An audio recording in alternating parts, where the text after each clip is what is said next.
జ్ఞాపకాలనేవి ఎప్పుడూ విడిచిపెట్టవు కదండీ! ఏదో ఒక రూపంలో అవి గుర్తొస్తూనే ఉంటాయి. ఒక 24 ఇయర్స్ బ్యాక్ చేసిన పనిది మళ్ళీ ఇప్పుడు.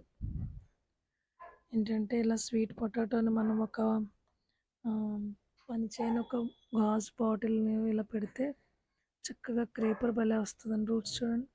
ఎందులో అయినా పెట్టొచ్చు. అయితే బాటిల్‌లో అయితే ఏంటంటే మనకి రూట్స్ చాలా అందంగా కనిపిస్తాయి.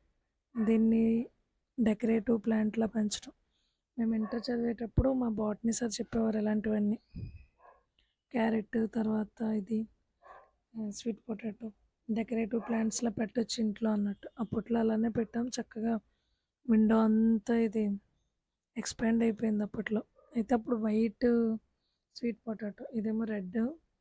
అయితే ఇప్పుడు పెట్టిన తర్వాత కూడా చాలా బాగా వచ్చిందండి ఇది కూడా. దీన్నేంటంటే లోపలే పెంచాను.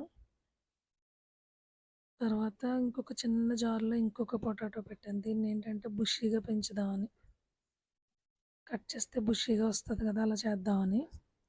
సో, దీన్ని గూడా అలా భలే అందంగా ఉంటది. మనీ ప్లాంట్ ఎలా అయితే మనం ఇంట్లో పెంచుతామో, సేమ్ దీన్ని గూడా అలానే పెంచొచ్చు. ఎలాంటి మెయింటెనెన్స్ అవసరం లేదు దీనికి. జస్ట్ అలా వాటర్ పోయడమే. అయితే ఈ కొమ్మల్ని ఇవి కట్ చేసి ఈ స్మాల్‌ది మాత్రం బుషీగా పెంచాలని అనుకున్నాను.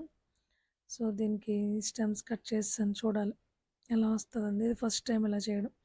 మామూలుగా క్రేపర్ చేయడమే ఎప్పుడూ ఉండే అలవాటు. సో, దీన్ని ఎవరైనా చాలా ఈజీగా పెట్టుకోవచ్చు.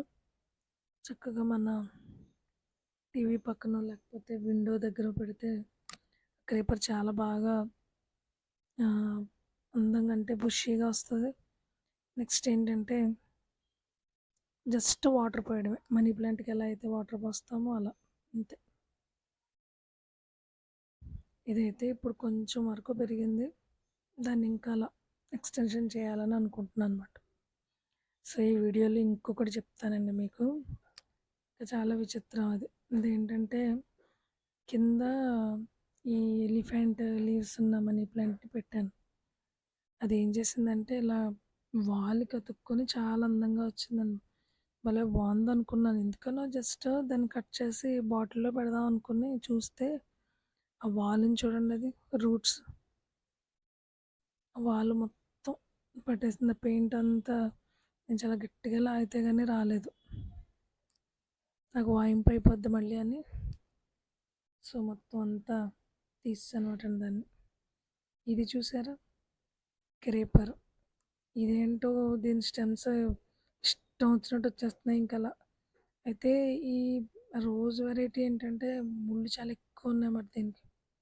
పువ్వులెంత ఎక్కువ పూస్తున్నాయో ముళ్ళంత ఎక్కువగా ఉన్నాయి.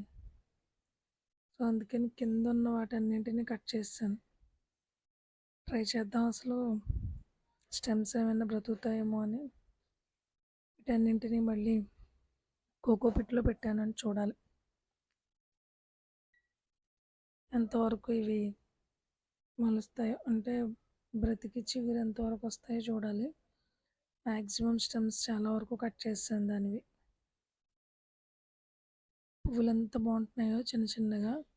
అవేంటంటే కొమ్మలు అలా పక్కకొచ్చి పక్క మొక్కల మీద ఉన్నాయి. మొన్న నేను మందార పువ్వు మొక్కని ఇలా చేత్తో అంటే ఈ ముళ్ళు గుచ్చుకుపోయినాయి నాకు. అంటే పక్కకి ఇలా ఎక్స్‌పాండ్ అయిపోయినాయన్నమాట. అందుకని పెట్టాను ఇవి. చూడాలి. అంత ఇంట్రెస్ట్‌గా కాదు. పడేలాకే ఇలా పెట్టానన్నమాట ఇవన్నీ. ఇవి బనానా పీల్స్ అండి. ఇవేంటంటే బాగా ముగ్గిపోయినాయి. సో, అందుకని వీటిని ఏం చేశానంటే మిక్సీలో వేసి ఒక చిన్న బెల్లం ముక్క యాడ్ చేసి ఈ నైట్ అంతా ఉంచాను. నెక్స్ట్ డే ఏంటంటే వాటర్ మిక్స్ చేసి అన్ని ప్లాంట్స్‌కి కొంచెం కొంచెం ఇచ్చాను. అలానే butter milk.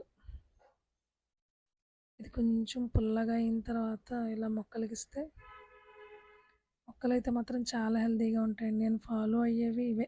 Banana peels, onion peels, next ఈ బటర్ మిల్క్. నా ప్లాంట్స్ అన్నింటికి ఇచ్చేదైతే ఇదే. ఒకసారి బటర్ మిల్క్ అయితే ఒకసారి బనానాలో చాలా హెల్తీగా ఉంటాయండి.